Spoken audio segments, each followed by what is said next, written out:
Ya,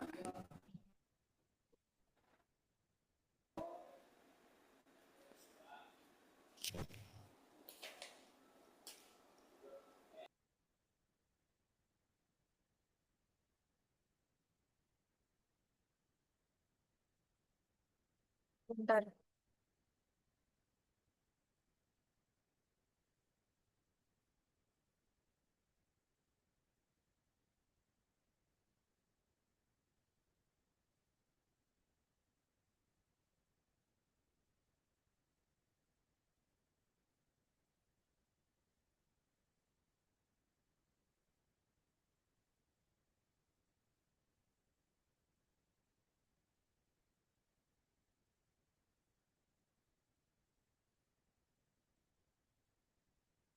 ya. Baik. Selamat malam, Bapak Tarma dan teman-teman semua. Kami dari kelompok 9 akan mempresentasikan chapter 18 dan 19 dari Handbook of Family Policy. Kemudian untuk kelompok kami sendiri, anggotanya yaitu ada saya, Naila Harifah Agustina, dan Diska Khairunisa.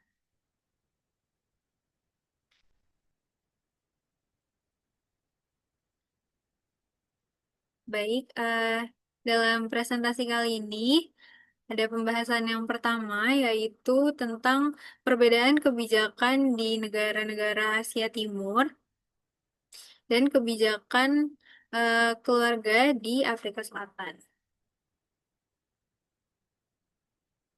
Baik, untuk yang pertama adalah latar belakang kebijakan keluarga di Asia Timur,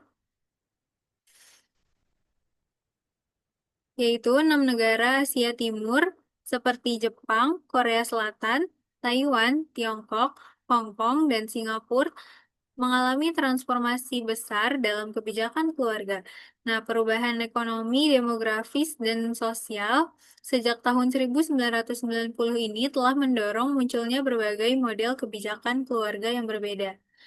Kemudian terjadinya fertilitas yang menurun dan populasi yang menua mendorong pemerintah harus beradaptasi dengan dukungan keluarga yang lebih modern.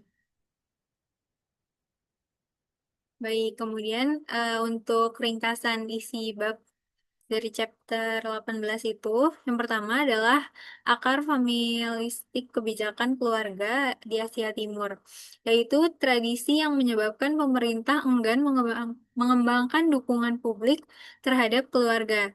Nah, namun adanya faktor tertentu seperti menurunnya fertilitas dan populasi yang menua seperti tadi, itu meningkatkan partisipasi perempuan dalam serta meningkatnya partisipasi perempuan dalam bekerja ini mendorong negara untuk memperluas dukungan kebijakan keluarga. Nah, kemudian untuk yang kedua, terdapat transformasi sosial dan tantangan baru, di mana perubahan demografis ini menjadi faktor utama negara mereformasi kebijakan keluarga.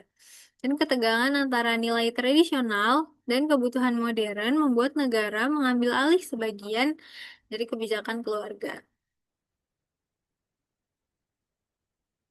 Nah, untuk yang ketiga adalah variasi model kebijakan keluarga, yaitu terdapat 3 model kebijakan. Yang pertama adalah model pasar, eh, berdasarkan liberal market, yaitu seperti negara Singapura dan Hong Kong yang mengandalkan jasa childcare berbayar dan pekerja migran. Nah, kemudian eh, model yang kedua yaitu institusional, seperti contohnya negara Jepang dan negara Korea Selatan yang mengembangkan layanan childcare untuk publik dan subsidi besar. Nah, kemudian model yang ketiga yaitu familial, seperti di negara Taiwan dan Tiongkok yang menyatakan peran keluarga namun memperberat beban gender.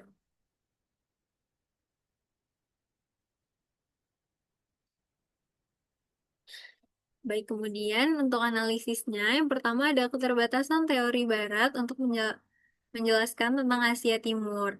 Uh, jadi ASEAN Familiaris ini menekankan pengaruh budaya dan sejarah kebijakan. Nah, kemudian yang kedua yaitu demografi sebagai pendorong utama kebijakan. Tadi seperti contohnya fertilitas yang rendah dan ekstrim, kemudian terjadinya penuaan penduduk, ini menjadi alasan utama negara Asia Timur memperluas layanan childcare, cuti melahirkan, dan subsidi keluarga. Nah, kemudian untuk analisis yang ketiga, terdapat perbedaan kebijakan yang dipengaruhi jejak sejarah institusi. Contohnya pada negara Jepang, ini mengikuti tradisi child care publik sejak lama. Nah, sementara Korea melakukan reformasi cepat karena tidak memiliki baseline sistem yang kuat. Nah, hal ini menunjukkan pentingnya health dependency dalam kebijakan keluarga. Dan kemudian yang keempat adalah evaluasi kritis pendekatan pasar, seperti model pasar di Singapura dan Hong Kong yang meningkatkan efisiensi, tetapi menimbulkan ketidaksetaraan gender dan ketergantungan pekerja migran. Nah, kemudian kebijakan keluarga harus mempertimbangkan dampak etis dan sosial selain efisiensi ekonomi.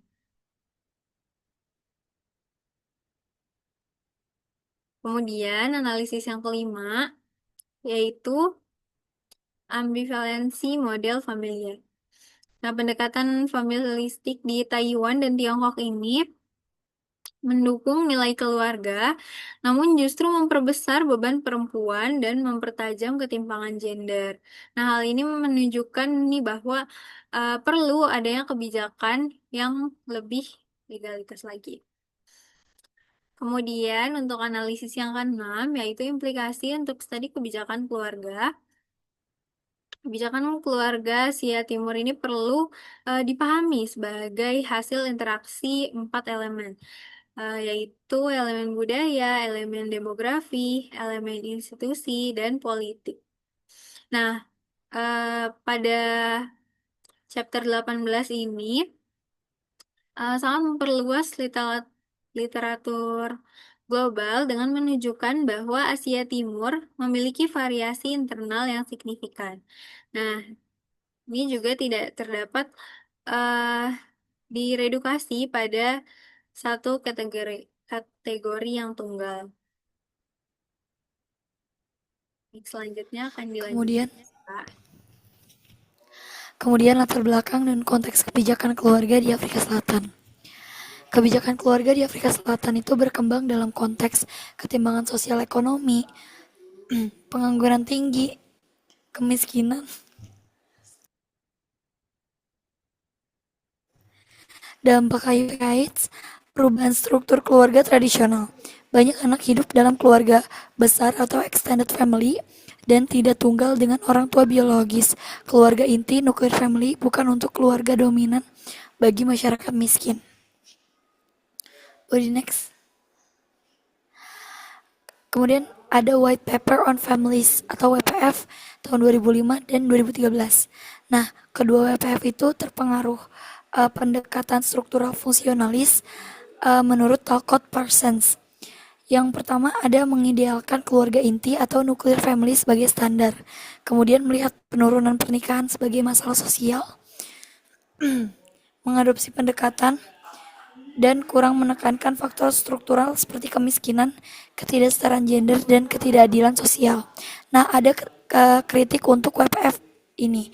Yang pertama, tidak sesuai dengan realitas struktur keluarga Afrika Selatan, terlalu konservatif dan tidak sensitif terhadap perkembangan sosial, tidak membahas isu keluarga sesama jenis, meskipun ada Civil Union Act 2006, kemudian mendorong keluarga untuk menolong dirinya sendiri meski kondisi ekonomi sangat timpang.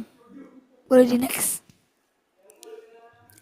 Ada National Family Policy atau NFP tahun 1997 dan draft 2005. NFP itu mencoba menggeser. Yang pertama dari pendekatan social treatment kemana? Ke pendekatan development.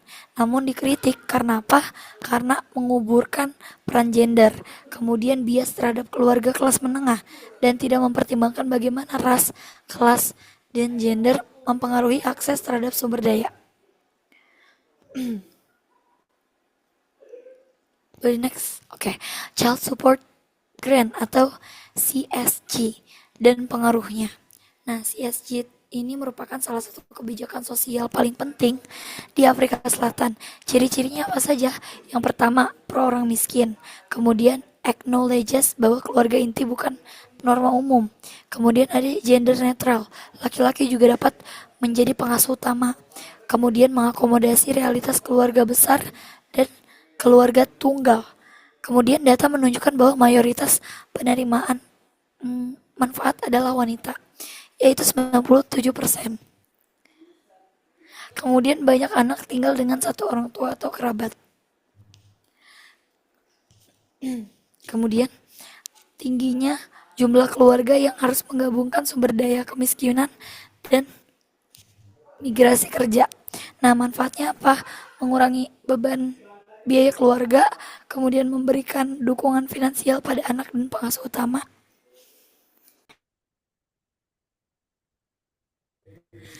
Juga relevan dengan konteks sosial yang kompleks. Tantangan implementasi kebijakan sosialnya yaitu kurangnya kapasitas implementasi, minimnya koordinasi antar program, pengetahuan aparat pemerintah yang tidak memadai, keterbatasan pandangan atau pendanaan, diskursus publik yang menstigma bantuan sosial dan kehamilan remaja. Nah, kritik terhadap WPF dan kebijakan keluarga. Peneliti itu menyoroti bahwa kebijakan terlalu mengutamakan keluarga inti, kemudian tidak mengakui realitas keluarga alternatif, kemudian mengabaikan faktor struktural dan tidak memahami dinamika masyarakat Afrika Selatan.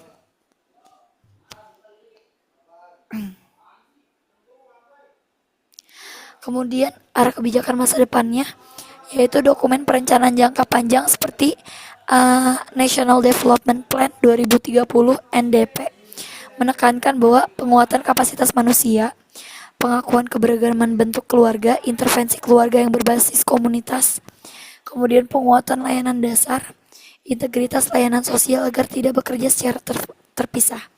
Dan kebijakan keluarga masa depan itu harus lebih inklusif, bebas dari bias kelas menengah, dan responsif terhadap kondisi sosial masyarakat Afrika Selatan. Next. Nah, kesimpulannya, kebijakan keluarga di Afrika Selatan dan Asia Timur itu berkembang mengikuti realitas sosial dan tantangan zaman. Di Afrika Selatan, struktur keluarga yang beragam itu membuat kebijakan idealis seperti WPF kurang cocok, sehingga CSG lebih dianggap relevan. Hambatan utama datang dari konflik politik, keterbatasan implementasi, dan bias ideologis. Sementara itu di Asia Timur, perubahan kebijakan itu dipicu oleh penuaan penduduk, rendahnya angka kelahiran, dan semakin banyak perempuan yang bekerja. Setiap negara itu merespon dengan model kebijakan berbeda sesuai sejarah dan struktur politiknya. Kini, keluarga, negara, dan pasar berbagi peran dalam mendukung kesejahteraan keluarga, sehingga kebijakan masa depan perlu berangkat dari realitas kehidupan masyarakat kini dan mempertimbangkan ketimpangan sosial yang ada. Baik. Sekian presentasi dari kelompok kami. Terima kasih. Eh, Sebelumnya untuk record Zoom sendiri ini, saya Naila Arif Agustina udah coba untuk eh, on cam. Saya udah coba menyalakan kamera, namun ternyata videonya nggak muncul di Zoom-nya, Bapak. Oke, Mungkin nah bisa jadi terkendala device-nya ya Bapak. ya mohon maaf Bapak sebelumnya. Tapi saya udah mencoba untuk on cam. ya. Sekian, terima kasih. Wassalamualaikum warahmatullahi wabarakatuh.